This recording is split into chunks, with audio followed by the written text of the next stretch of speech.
नमस्कार दोस्तों, स्वागत है आप सभी का टेल्स विद सुधा में। अगर आपने अभी तक मेरे चैनल को सब्सक्राइब नहीं किया है तो प्लीज़ इसे आज ही सब्सक्राइब करें और साथ ही बेल आइकन को भी प्रेस करें, जिससे मेरे आने वाली वीडियोस के नोटिफिकेशन आपको मिलते रहें। आज मैं मुंशी प्रेमचंद की एक और रचना आपके लिए लेकर आई हूँ। कहानी का शीर्षक है नया विवाह। तो चलिए आज की कहानी शुरू करते हैं। हमारी देह पुरानी है, लेकिन इसमें सदैव नया रक्त दौड़ता रहता है। नए रक्त के प्रवाह पर ही हमारे जीवन का आधार है। पृथ्वी की इस चिरंतन व्यवस्था में यह नयापन उसके एक एक अणु में, एक एक कण में तार में बसे हुए स्वरों की भांति गूंजता रहता है। और यह 100 साल की बुढ़िया आज भी नवेली दुल्हन बनी हुई है। जब से लाला डंगामल ने नया विवाह किया है, उनका यौवन नए सिरे से जाग उठा है। जब पहली स्त्री जीवित थी तब वे घर में बहुत कम रहते थे। प्रातः से 10 से 11 बजे तक तो पूजा पाठ ही करते रहते थे। फिर भोजन करके दुकान चले जाते। वहाँ से 1 बजे रात लौटते और थके मांदे सो जाते। यदि लीला कभी कहती जरा और सवेरे आ जाया करो तो बिगड़ जाते और कहते तुम्हारे लिए क्या दुकान छोड़ दूं या रोजगार बंद कर दूं। यह वह जमाना नहीं कि एक लोटा जल चढ़ाकर लक्ष्मी प्रसन्न कर ली जाए।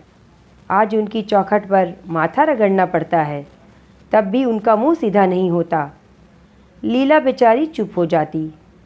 अभी 6 महीने की बात है। लीला को ज्वर चढ़ा हुआ था। लाला जी दुकान जाने लगे तब उसने डरते डरते कहा, देखो मेरा जी अच्छा नहीं है, जरा सवेरे आ जाना। डंगामल ने पगड़ी उतारकर खूंटी पर लटका दी और बोले, अगर मेरे बैठे रहने से तुम्हारा जी अच्छा हो जाए तो मैं दुकान ना जाऊंगा। लीला हताश होकर बोली, मैं दुकान जाने को तो नहीं मना करती, केवल जरा सवेरे आने को कहती हूँ। तो क्या मैं दुकान पर बैठा मौज किया करता हूँ? लीला इसका क्या जवाब देती। पति का यह स्नेहहीन व्यवहार उसके लिए कोई नई बात नहीं थी। इधर कई साल से उसे इसका कठोर अनुभव हो रहा था कि उसकी इस घर में कोई कद्र नहीं है। वह अक्सर इस समस्या पर विचार भी किया करती, पर वह अपना कोई अपराध न पाती। वह पति की सेवा अब पहले से कहीं ज़्यादा करती, उनके कार्यभार को हल्का करने की बराबर चेष्टा करती, बराबर प्रसन्नचित्त रहती, कभी उनकी इच्छा के विरुद्ध कोई काम नहीं करती। अगर उसकी जवानी ढल चुकी थी तो इसमें उसका क्या अपराध था? किसकी जवानी सदैव स्थिर रहती है? अगर अब उसका स्वास्थ्य उतना अच्छा न था तो इसमें उसका क्या दोष? उसे बेकसूर क्यों दंड दिया जाता है? उचित तो यह था कि 25 साल का साहचर्य अब एक गहरी मानसिक और आत्मिक अनुरूपता का रूप धारण कर लेता, जो दोष को भी गुड़ बना देता है, जो पके फल की तरह ज़्यादा रसीला, ज़्यादा मीठा, ज़्यादा सुंदर हो जाता है। लेकिन लाला जी का वणिक हृदय हर एक पदार्थ को वाणिज्य की तराजू से तौलता था। बूढ़ी गाय जब दूध न दे सकती है, ना ही बच्चे, तब उसके लिए गौशाला ही सबसे अच्छी जगह है। उनके विचार में लीला के लिए इतना ही काफ़ी था कि घर की मालकिन बनी रहे, आराम से खाए और पड़ी रहे।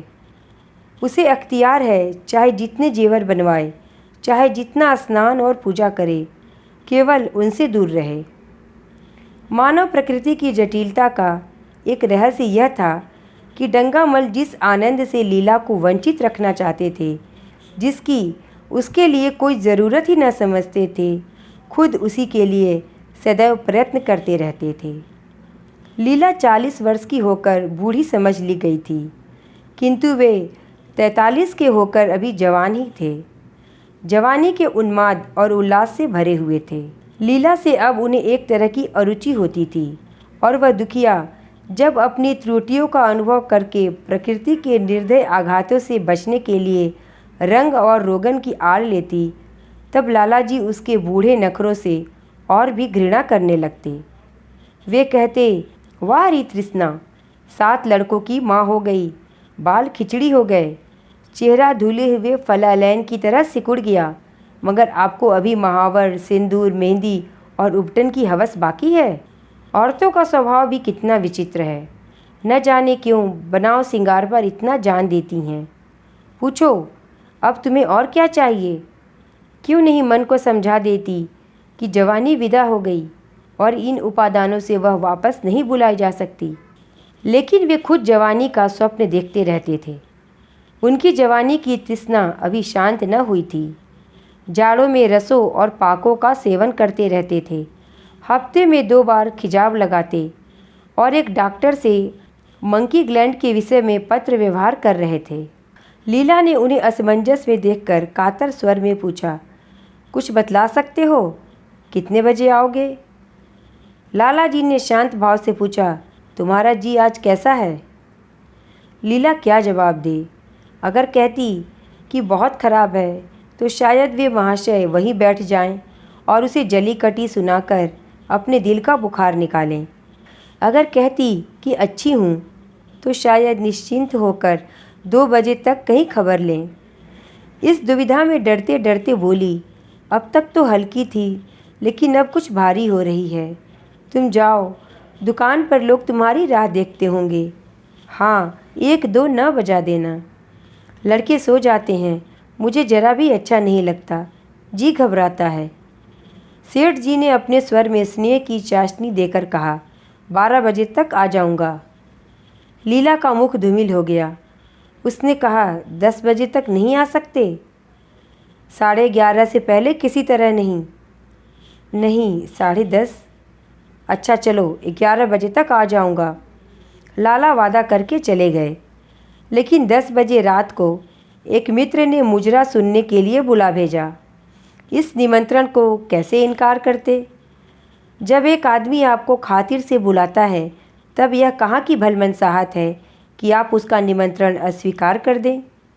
लाला जी मुजरा सुनने चले गए। 2 बजे लौटे।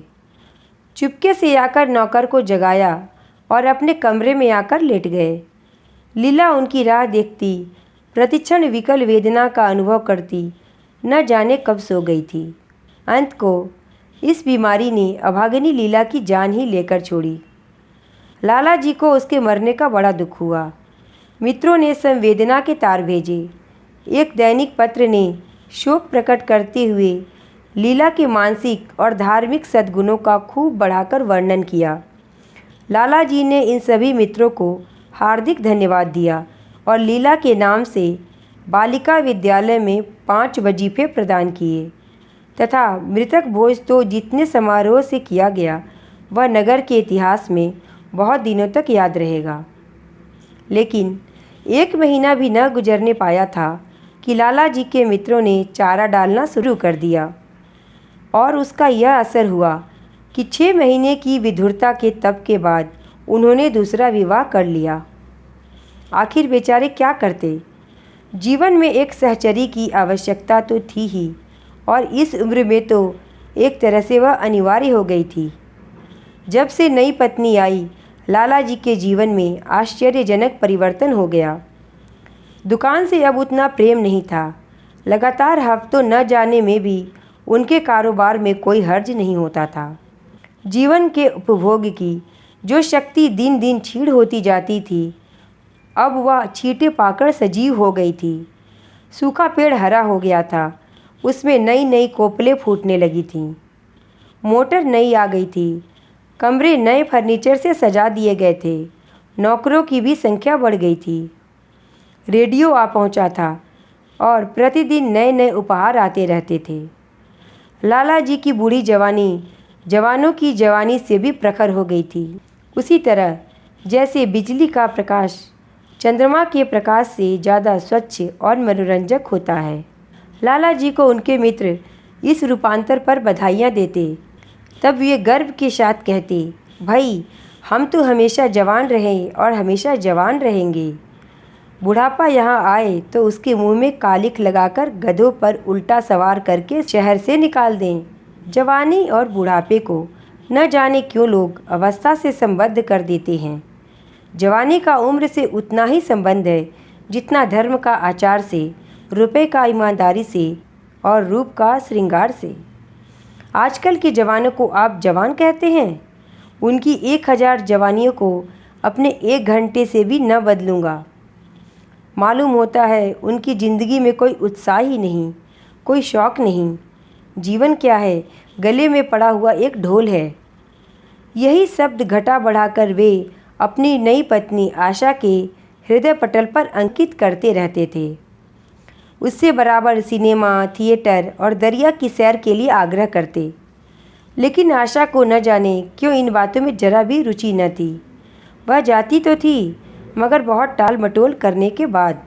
एक दिन लाला जी ने आकर कहा, चलो आज बजरे पर दरिया की सैर करें।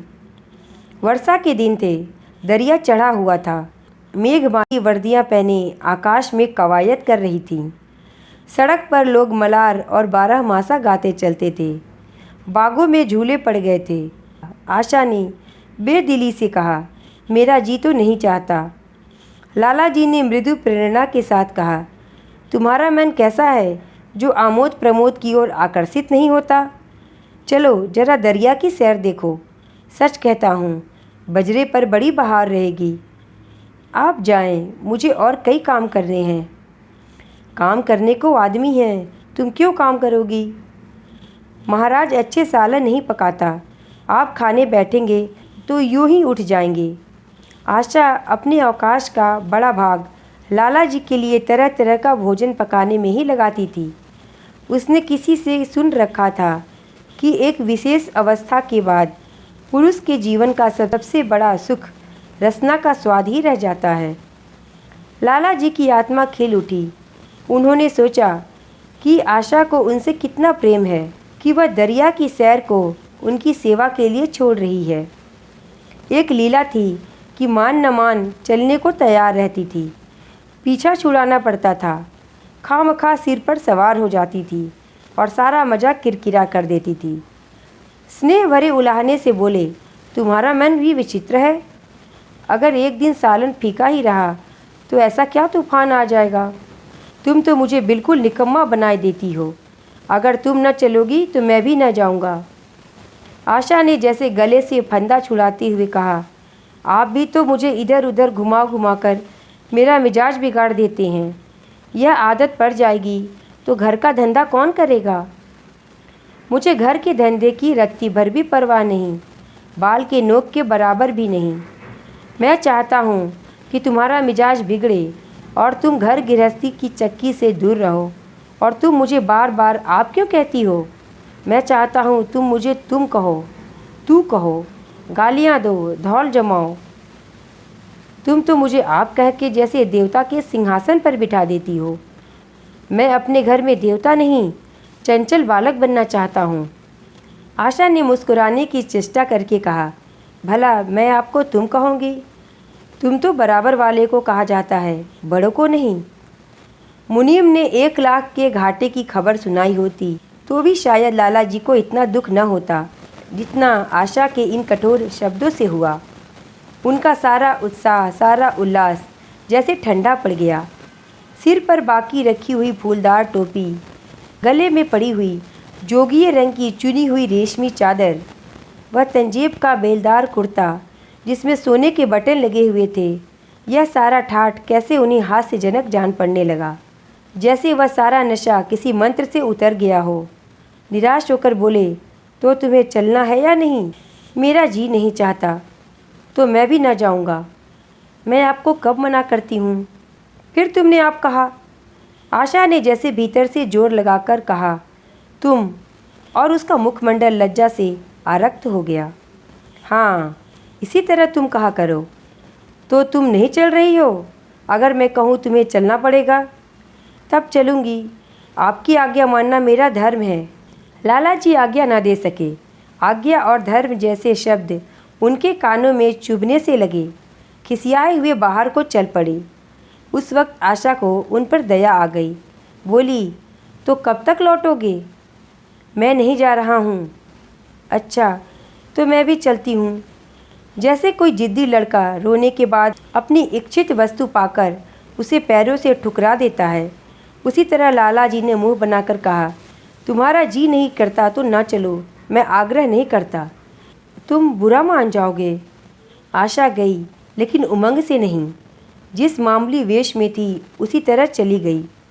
ना कोई सजीली साड़ी, न जड़ाऊ गहने, ना कोई सिंगार, जैसे कोई विधवा हो। ऐसी ही बातों पर लाला जी मन में झुंझला उठते थे। ब्याह किया था जीवन का आनंद उठाने के लिए, झिलमिलाते हुए दीपक में तेल डालकर उसे और चटक करने के लिए। अगर दीपक का प्रकाश तेज न हुआ तो तेल डालने से क्या लाभ। न जाने इसका मन क्यों इतना शुष्क और नीरस है, जैसे कोई ऊसर का पेड़ हो। कितना ही पानी डालो उसमें हरी पत्तियों के दर्शन न होंगे। जड़ाऊ गहनों से भरी पिटारियाँ खुली हुई हैं। कहाँ कहाँ से मंगवाए, दिल्ली से, कलकत्ते से। कैसी कैसी बहुमूल्य साड़ियाँ रखी हुई हैं, एक नहीं सैकड़ों, पर केवल संदूक में कीड़ों का भोजन बनने के लिए। दरिद्र घर की लड़कियों में यही ऐब होता है, उनकी दृष्टि सदैव संकीर्ण रहती है। न अच्छा खा सके, न पहन सके, न दे सके। उन्हें तो खजाना भी मिल जाए तो यही सोचती रहेंगी कि खर्च कैसे करें। दरिया की सैर तो हुई पर विशेष आनंद न आया। कई महीने तक आशा की मनोवृत्तियों को जगाने का असफल प्रयत्न करके लाला जी ने समझ लिया कि इसकी पैदाइश ही मुहर्रमी है। लेकिन फिर भी निराश न हुए। ऐसे व्यापार में एक बड़ी रकम लगाने के बाद वे उसमें अधिक से अधिक लाभ उठाने की वाणिक प्रवृत्ति को कैसे त्याग देते। विनोद की नई नई योजनाएं पैदा की जाती। ग्रामोफोन अगर बिगड़ गया है, गाता नहीं या साफ आवाज़ नहीं निकलती तो उसकी मरम्मत करानी पड़ेगी। उसे उठाकर रख देना तो मूर्खता है। इधर बूढ़ा महाराज एकाएक बीमार होकर घर चला गया था और उसकी जगह उसका 17-18 साल का जवान लड़का आ गया था। कुछ अजीब गंवार था, बिल्कुल जंगड़ उज्जड़, कोई बात ही नहीं समझता था। जितने फुलके बनाता उतनी तरह के। दाल कभी तो इतनी पतली बनाता जैसे चाय, कभी इतनी गाढ़ी जैसे दही। नमक कभी इतना कम कि बिल्कुल फीकी, और कभी इतना तेज कि नींबू का शौकीन। आशा मुंह हाथ धोकर चौके में पहुंच जाती और इस ढपोर शंख को भोजन पकाना सिखाती। एक दिन उसने कहा, तुम कितने नालायक आदमी हो जुगल। आखिर इतनी उम्र तक तुम घास खोदते रहे या भाड़ झोंकते रहे कि फुलके तक बनाना नहीं आया। जुगल आंखों में आंसू भरकर बोला, बहू जी, अभी मेरी उम्र ही क्या है, 17वां ही तो पूरा हुआ है। आशा को उसकी बात पर हंसी आ गई। उसने कहा, तो रोटियां पकाना क्या 10-5 साल में आता है। अब 1 महीना सिखा दे बहू जी, फिर देखिए मैं आपको कैसे फुलके बनाकर खिलाता हूँ कि जी खुश हो जाएगा। जिस दिन मुझे फुलके बनाने आ जाएंगे मैं आपसे कोई इनाम लूँगा। सालन तो अब मैं कुछ कुछ बनाने लगा हूँ, क्यों। आशा ने हौसला बढ़ाने वाली मुस्कुराहट के साथ कहा, अभी कल ही नमक इतना तेज था कि खाया न गया। मसाले में कचांदा आ रही थी। मैं जब सालन बना रहा था तब आप यहाँ कब थीं। अच्छा, तो मैं जब यहाँ बैठी रहूँ तब तुम्हारा सालन बढ़िया बनेगा। आप बैठी रहती हैं तब मेरी अक्ल ठिकाने रहती है। आशा को जुगल की इन भोली बातों पर खूब हंसी आ रही थी। हंसी को रोकना चाहती थी पर वह इस तरह निकली पड़ती थी जैसे भरी बोतल उड़ेल दी गई हो। और मैं जब नहीं रहती तब तो आपके कमरे के द्वार पर जा बैठता हूँ, वहाँ बैठकर अपनी तकदीर को रोता हूँ। आशा ने हंसी को रोककर पूछा, क्यों रोते हो। यह न पूछिए बहू जी, आप इन बातों को ना समझेंगी। आशा ने उसकी मुँह की ओर प्रश्न की आंखों से देखा। उसका आशय कुछ तो समझ गई पर ना समझने का बहाना किया। तुम्हारे दादा आ जाएंगे तब तुम चले जाओगे। और क्या करूँगा बहू जी, यहाँ कोई काम दिलवा दीजिए तो पड़ा रहूँगा। मुझे मोटर चलाना सिखवा दीजिए, आपको खूब सैर कराया करूँगा। अरे हटिए बहू जी, मैं पतीली उतार लूँगा। ऐसी अच्छी साड़ी है आपकी, कहीं कोई दाग पड़ जाए तो। आशा पतीली उतार रही थी। जुगल ने उसके हाथ से सरसी ले लेनी चाहिए।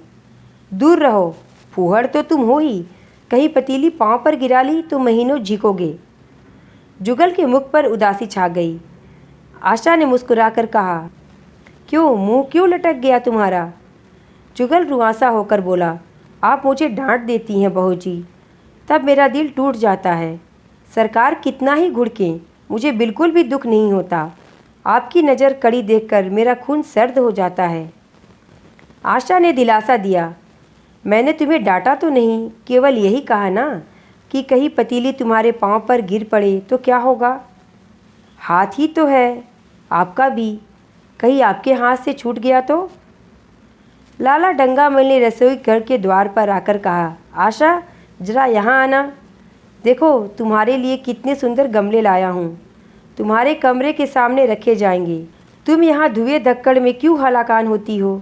इस लड़के से कह दो जल्दी महाराज को बुलाए, नहीं तो मैं कोई दूसरा आदमी रख लूँगा। महाराजों की कोई कमी नहीं है। आखिर कब तक कोई रियायत करे, गधों को जरा भी तमीज़ नहीं आई। सुनता है जुगल, लिख दे आज अपने बाप को। चूल्हे पर तवा रखा हुआ था। आशा रोटियां बेलने में लगी थी। जुगल तवे के लिए रोटियों का इंतजार कर रहा था। ऐसी हालत में भला आशा कैसे गमले देखने जाती। उसने कहा, जुगल रोटियां टेढ़ी मेढ़ी बेल देगा। लाला जी ने कुछ चिढ़कर कहा, अगर रोटियां टेढ़ी मेढ़ी बेलेगा तो निकाल दिया जाएगा। आशा अनसुनी करके बोली, 10-5 दिन में सीख जाएगा, निकालने की क्या ज़रूरत है। तुम आकर बतला दो गमले कहाँ रखे जाएं। कहती तो हूँ रोटियां बेलकर आती हूँ। नहीं, मैं कहता हूँ तुम रोटियां मत बेलो। आप तो खामखा जिद करते हैं। लाला जी सन्नाटे में आ गए। आशा ने कभी इतनी रुखाई से उन्हें जवाब न दिया था, और यह केवल रुखाई न थी, इसमें कटुता भी थी। लज्जित होकर चले गए। उन्हें ऐसा क्रोध आ रहा था कि इन गमलों को तोड़कर फेंक दें और सारे पौधों को चूल्हे में डाल दें। जुगल ने सहमे हुए स्वर में कहा, आप चली जाएं बहू जी, सरकार बिगड़ जाएंगे। बको मत, जल्दी जल्दी फुलके सेको, नहीं तो निकाल दिए जाओगे। और आज मुझसे रुपए लेकर अपने लिए कपड़े बनवा लो। भिखमंगों की सी सूरत बनाए घूमते हो, और बाल क्यों इतने बढ़ा रखे हैं, तुम्हें नाई भी नहीं जुड़ता। जुगल ने दूर की बात सोची, बोला, कपड़े बनवा लूँ तो दादा को हिसाब क्या दूंगा। अरे पागल, मैं हिसाब देने नहीं कहती, मुझसे ले जाना। जुगल काहिलपन की हंसी हंसा, आप बनवाएंगी तो अच्छे कपड़े लूँगा, खद्दर के मलमल का कुर्ता, खद्दर की धोती, रेशमी चादर, अच्छा सा चप्पल। आशा ने मीठी मुस्कान से कहा, और अगर अपने दाम से बनवाने पड़े तो, तब कपड़े ही क्यों बनवाऊँगा। बड़े चालाक हो तुम। जुगल ने अपनी बुद्धिमत्ता का प्रदर्शन किया। आदमी अपने घर में सूखी रोटियां खाकर सो रहता है, लेकिन दावत में तो अच्छे अच्छे पकवान ही खाता है। वहाँ भी यदि रूखी रोटियां मिले तो वह दावत में क्यों जाए। यह सब मैं नहीं जानती। एक गाढ़े का कुर्ता बनवा लो और एक टोपी ले लो। हजामत के लिए 2 आने पैसे ऊपर से ले लेना। जुगल ने मान करके कहा, रहने दीजिए, मैं नहीं लेता। अच्छे कपड़े पहनकर निकलूँगा तब तो आपकी याद आवेगी। सड़ियल कपड़े पहनकर तो और जी जलेगा। तुम स्वार्थी हो, मुफ्त के कपड़े लोगे और साथ ही बढ़िया भी। जब मैं यहाँ से जाने लगूँ तब आप मुझे अपना एक चित्र दीजिएगा। मेरी चित्र लेकर क्या करोगे। अपनी कोठरी में लगाऊंगा और नित्य देखा करूँगा। बस वही साड़ी पहनकर खिंचवाना जो कल पहनी थी, और वही मोतियों की माला भी। मुझे नंगी नंगी सूरत अच्छी नहीं लगती। आपके पास तो बहुत गहने होंगे, आप पहनती क्यों नहीं। तो तुम्हें गहने अच्छे लगते हैं। बहुत। लाला जी ने फिर आकर जलते हुए मन से कहा, अभी तक तुम्हारी रोटियां नहीं पकी जुगल। अगर कल से तूने अपने आप अच्छी रोटियां न पकाई तो मैं तुझे निकाल दूंगा। आशा ने तुरंत हाथ मुँह धोया और बड़े प्रसन्न मन से लाला जी के साथ गमले देखने चली। इस समय उसकी छवि में प्रफुल्लता की रौनक थी, बातों में भी जैसे शक्कर घुली हुई थी। लाला जी का सारा खिसियानापन मिट गया। उसने गमलों को मुग्धा आंखों से देखा। उसने कहा, मैं इनमें से कोई गमला न जाने दूंगी, सब मेरे कमरे के सामने रखवाना। कितने सुंदर पौधे हैं, वाह, इनके हिंदी नाम भी मुझे बतला देना। लाला जी ने छेड़ा, सब गमले क्या करोगी, 10-5 पसंद कर लो, शेष मैं बाहर रखवा दूंगा। जी नहीं, मैं एक भी न छोड़ूंगी, सब यही रखे जाएंगे। बड़ी लालचीन हो तुम। लालचीन ही सही, मैं आपको एक भी न दूंगी। दो चार तो दे दो, इतनी मेहनत से लाया हूँ। जी नहीं, इनमें से एक भी ना मिलेगा। दूसरे दिन आशा ने अपने को आभूषण से खूब सजाया और फिरोजी रंग की साड़ी पहनकर निकली। तब लाला जी की आंखों में ज्योति आ गई। वो समझे अवश्य ही अब उनके प्रेम का जादू कुछ कुछ चल रहा है, नहीं तो उनके बार बार के आग्रह करने पर भी, बार बार याचना करने पर भी उसने कोई आभूषण न पहना था। कभी कभी मोतियों का हार गले में डाल लेती थी, वह भी ऊपरी मन से। आज वह आभूषणों से अलंकृत होकर फूली नहीं समाती, इतराई जाती है, मानो कहती हो देखो मैं कितनी सुंदर हूँ। पहले जो बंद कली थी आज वह खिल गई है। लाला जी पर घड़ों नशा चढ़ा हुआ था। वे चाहते थे उनके मित्र और बंधु वर्ग आकर इस सोने की रानी के दर्शनों से अपनी आंखें ठंडी करें, देखें कि वह कितनी सुखी, संतुष्ट और प्रसन्न है। जिन विद्रोहियों ने विवाह के समय तरह तरह की शंकाएं की थीं, वे आंखें खोलकर देखें कि डंगामल कितना सुखी है। विश्वास, अनुराग और अनुभव ने कितना चमत्कार किया है। उन्होंने प्रस्ताव किया, चलो कहीं घूम आएं, बड़ी मज़ेदार हवा चल रही है। आशा इस वक्त कैसे जा सकती थी? अभी उसे रसोई में जाना था, वहाँ से कहीं 12-1 बजे फुर्सत मिलेगी, फिर घर के दूसरे धंधे सिर पर सवार हो जाएंगे। सैर सपाटे के पीछे क्या घर चौपट कर दे? सेठ जी ने उसका हाथ पकड़ लिया और कहा, नहीं, आज मैं तुम्हें रसोई में ना जाने दूंगा। महाराज से कुछ न होगा तो आज उसकी शामत भी आ जाएगी। आशा के मुख पर से प्रफुल्लता जाती रही, मन भी उदास हो गया। एक सोफा पर लेटकर बोली, आज न जाने क्यों कलेजे में मीठा मीठा दर्द हो रहा है। ऐसा दर्द कभी नहीं होता था। सेठ जी घबरा उठे, यह दर्द कब से हो रहा है? हो तो रहा है रात से ही, लेकिन अभी कुछ कम हो गया था, अब फिर होने लगा है, रह रहकर जैसे चुभन हो जाती है। सेठ जी एक बात सोचकर दिल ही दिल में फूल उठे। अब वे गोलियां रंग ला रही हैं। राजवैद्य जी ने कहा भी था कि जरा सोच समझकर इनका सेवन कीजिएगा। क्यों न हो, खानदानी वैद्य हैं। इनके बाप बनारस के महाराज के चिकित्सक थे, पुराने और परीक्षित नुस्खे हैं इनके पास। उन्होंने कहा, तो रात से ही यह दर्द हो रहा है? तुमने मुझसे कहा नहीं तो वैद्य जी से कोई दवा मंगवाता। मैंने समझा था आप ही आप अच्छा हो जाएगा, मगर अब बढ़ रहा है। कहाँ दर्द हो रहा है, जरा देखूं, कुछ सूजन तो नहीं है? सेठ जी ने आशा के आंचल की तरफ हाथ बढ़ाया। आशा ने शर्माकर सिर झुका लिया।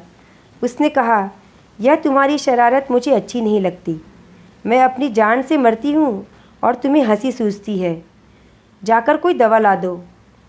सेठ जी अपने पुंसत्व का यह डिप्लोमा पाकर उससे कहीं ज़्यादा प्रसन्न हुए जितना राय बहादुरी पाकर होते।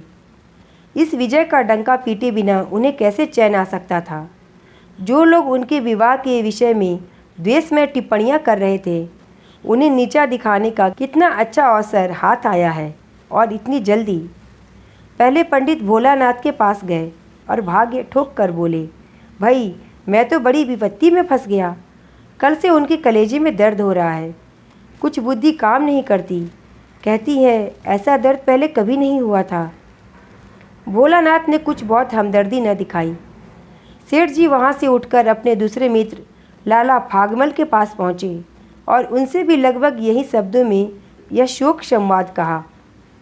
फागमल बड़ा शोहदा था, मुस्कुराकर बोला, मुझे तो आपकी शरारत मालूम होती है। सेठ जी की बाँछें खिल गई। उन्होंने कहा, मैं अपना दुख सुना रहा हूँ और तुम्हें दिल लगी सूझती है? जरा भी आत्मीयत नहीं है तुम में। मैं दिल लगी नहीं कर रहा हूँ, इसमें दिल लगी की क्या बात है? वे हैं कमसीन कोमलांगी, आप ठहरे पुराने लठैत दंगल के पहलवान। बस अगर यह बात ना निकले तो मूछें मुड़ा लूँ। सेठ की आंखें जगमगा उठी, मन में यौवन की भावना प्रबल हो उठी और उसके साथ ही मुख पर भी यौवन की झलक आ गई। छाती जैसे कुछ फैल गई। चलते समय उनके पग कुछ अधिक मजबूती से जमीन पर पड़ने लगे और सिर की टोपी भी न जाने कैसे बांकी हो गई। आकृति से बांकपन की शान बरसने लगी। जुगल ने आशा को सिर से पांव तक जगमगाते देखकर कहा, बस बहू जी, आप इसी तरह पहने ओढ़े रहा करें। आज मैं आपको चूल्हे के पास न जाने दूंगा।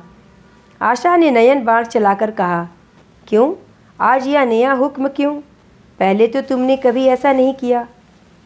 आज की बात दूसरी है। जरा सुनूं क्या बात है? मैं डरता हूँ कहीं आप नाराज़ न हो जाएं।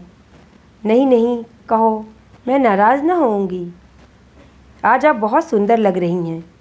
लाला डंगामल ने असंख्य बार आशा के रूप और यौवन की प्रशंसा की थी, मगर उनकी प्रशंसा में उसे बनावट की गंध आती थी। वह शब्द उनके मुख से निकलकर कुछ ऐसे लगते जैसे कोई पंखु दौड़ने की चेष्टा कर रहा हो। जुगल के इन सीधे शब्दों में एक उन्माद था, नशा थी, एक चोट थी। आशा की सारी देह प्रकंपित हो गई। तुम मुझे नज़र लगा दोगे जुगल? इस तरह क्यों घूरते हो? जब यहाँ से चला जाऊँगा तब आपकी बहुत याद आएगी। रसोई पकाकर तुम सारे दिन क्या करते हो, दिखाई नहीं देते? सरकार रहते हैं इसलिए नहीं आता। फिर अब तो मुझे जवाब भी मिल रहा है। देखिए भगवान कहाँ ले जाते हैं। आशा की मुख मुद्रा कठोर हो गई। उसने कहा, कौन तुम्हें जवाब देता है? जी, सरकार ही तो कहते हैं तुझे निकाल दूंगा। अपना काम किए जाओ, कोई नहीं निकालेगा तुम्हें। अब तो तुम फुलके भी अच्छी बनाने लगे हो। सरकार हैं बड़े गुस्सेवर, 2-4 दिन में उनका मिजाज ठीक किए दूंगी। आपके साथ चलते हैं तो आपके बाप से लगते हैं। तुम बड़े मुँहफट हो, खबरदार जबान संभाल कर बातें किया करो। किंतु अप्रसन्नता का यह जीना आवरण उसके मनोरहस्य को न छिपा सका। वह प्रकाश की भांति उसके अंदर से निकला पड़ता था। जुगल ने फिर उसी निर्भीकता से कहा, मेरा मुंह कोई बंद कर ले, पर यहाँ तो सभी यही कहते हैं। मेरा ब्याह कोई 50 साल की बुढ़िया से कर दे तो मैं घर छोड़कर भाग जाऊँ, या तो खुद जहर खा लूँ या उसे जहर देकर मार डालूँ। फांसी ही तो होगी। आशा उस कृत्रिम क्रोध को कायम न रख सकी। जुगल ने उसकी हृदय वीणा के तारों पर मिजराब की ऐसी चोट मारी थी कि उसके बहुत जब्त करने पर भी मन की व्यथा बाहर निकल आई। उसने कहा, भाग्य भी तो कोई वस्तु है, ऐसा भाग्य जाए भाड़ में। तुम्हारा ब्याह किसी बुढ़िया से ही कराऊंगी, देख लेना। तो मैं जहर खा लूँगा, आप भी देख लेना। क्यों? बुढ़िया तुम्हें जवान स्त्री से ज़्यादा प्यार करेगी, ज़्यादा सेवा करेगी, तुम्हें सीधे रास्ते पर रखेगी। यह सब माँ का काम है।